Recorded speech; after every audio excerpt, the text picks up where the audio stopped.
नमस्कार सर्वांना, मी श्याम व्यवहारे श्यामराव या आपल्या यूट्यूब चॅनलमध्ये सर्वांचे स्वागत आहे। तर मित्रांनो, आजचा जो विषय आहे तो आपला लॉ ऑफ अट्रॅक्शन।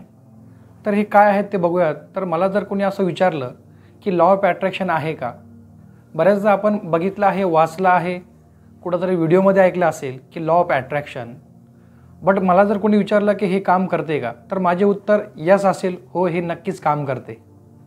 आध्यात्मिकदृष्ट्या जर आपण बघितलं, यालाच आपण लॉ ऑफ कर्मा किंवा कर्म सिद्धांत असे म्हणत असतो। हे त्याच्यावर आधारित असते। हे काम करीत नाही यात काही शंकाच नाही। आपल्या भारतात, महाराष्ट्रात खूप सुंदर अशी मंदिरं आहे। यापैकी एक लेण्यामध्ये जर आपण विचार केला, मला जर कोणी विचारले की वेरूळ लेणी सर्वात अगोदर कुठे तयार झाली, तर मी सांगेल का वेरूळ लेणी ही सर्वात अगोदर ज्या व्यक्तीने जी बनवली ती लेणी, त्या कालखंडामध्ये त्या व्यक्तीने जे बनवले असेल त्या व्यक्तीच्या ही डोक्यात तयार झाली, माइंडमध्ये तयार झाली, त्यानंतर ती त्या जागेवर तयार झाली। हे उदाहरण द्यायचं तात्पर्य म्हणजे आपण जी गोष्ट करणार आहोत, आपल्याला जी गोष्ट पाहिजे आहेत, आपली जी स्वप्ने आहेत, तर त्यासाठी अगोदर आपल्या डोक्यात येणं गरजेचं आहे, आपल्या मनामध्ये येणं गरजेचं आहे। हे खूप इम्पॉर्टंट आहे। तर मित्रांनो, यामध्ये उदाहरण द्यायचं झालं अजून एक, तर मी माझ्या स्वतःचं एक उदाहरण देईल। मी सुद्धा वयाच्या 13व्या वर्षापासून कुठे ना कुठे पार्ट टाईम काम करीत आलो आहे। तेव्हा असे वाटायचे की आपल्याला एक चांगली नोकरी असली पाहिजे, आणि आज ती आहे। एक स्वप्न होतं का आपलं स्वतःचं घर असलं पाहिजे, आणि आज ते पण आहे। हे कशामुळे शक्य आहे, तर लॉ ऑफ अट्रॅक्शन। मला तुमच्या जीवनामध्ये सुद्धा लॉ ऑफ अट्रॅक्शनचे इम्प्लिमेंटेशन करायचे असेल, तर पुढील 5 स्टेप्स तुम्हाला फॉलो करावं लागतील। पहिली स्टेप आहे डिझायर। तुम्हाला या सृष्टीमध्ये तुमचं स्वप्न तुम्हाला मागावं लागेल। तुमची जी वस्तू आहे ती मिळवायची आहे, ती तुम्हाला मागावी लागेल, आस्किंग करावं लागेल या विषयामध्ये। त्यामध्ये पूर्ण क्लिअरिटी असणं गरजेचं आहे।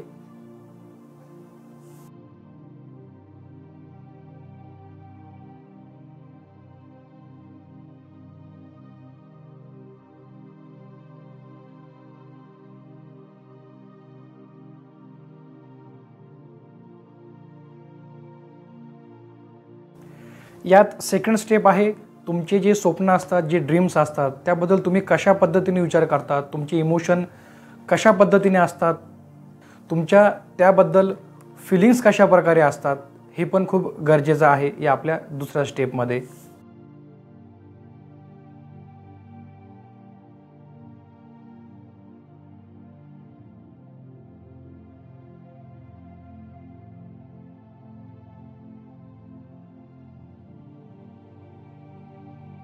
थर्ड स्टेप आहे बिलीव। तुमचा विश्वास असला पाहिजे का ती वस्तू तुमची आहे, ते स्वप्न तुमचे पूर्ण झालेले आहे, हा असा विश्वास तुमचा त्याबद्दल असला पाहिजे।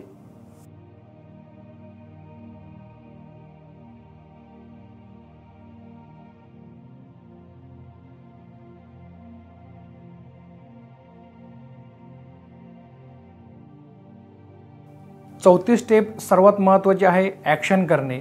मित्रांनो, सांगितल्याप्रमाणे पहिल्या स्टेपमध्ये आपण डिझायर करू, आस्किंग करणे, ते स्वप्न, त्या वस्तूविषयी आपण या सृष्टीमध्ये मागणे, त्याच्यावर विश्वास ठेवणे, त्याच्याबद्दल फिलिंग्स, इमोशन, त्याच्याबद्दल पॉझिटिव्ह ॲटिट्यूड हा तुमच्यामध्ये कशा प्रकारे आहे तो असेल, तर त्याच्यावर तुम्ही ॲक्शन कराल। ॲक्शन जर केली तर ॲटोमॅटिक ती जी वस्तू आहे, ती जी स्वप्न आहे, पूर्ण करण्यासाठी जे रस्ते आहे तुम्हाला ते दिसतील। तिथपर्यंतचा पोहोचण्याचा जो मार्ग आहे हा ॲटोमॅटिक आपल्याला दिसेल। त्या मार्गावर जाऊन आपल्याला आपलं जे काही टार्गेट आहे, जे स्वप्न आहे, ते पूर्ण करावे लागेल। तो जो मार्ग आहे हा ॲटोमॅटिक आपल्याला दिसेल। या मार्गावरच आपल्याला जाऊन ती गोष्ट ॲचिव्ह करावं लागेल। हे सर्व ॲचिव्ह करण्यासाठी आपल्याला ॲक्शन घ्यावं लागेल। विदाऊट ॲक्शन काहीच होणार नाही। तर 5वी आणि शेवटची स्टेप म्हणजे जेव्हा हे रिसीव्ह केल्यानंतर आपण किती थँकफुल आहोत, आपण किती ग्रॅटिट्यूड करत आहोत, त्याच्याबद्दल आपलं फिलिंग्स काय, ते रिसीव्ह केल्यानंतर आपण कशा प्रकारे ॲडॉप्ट करत आहोत, हे पण खूप महत्त्वाचे आहे।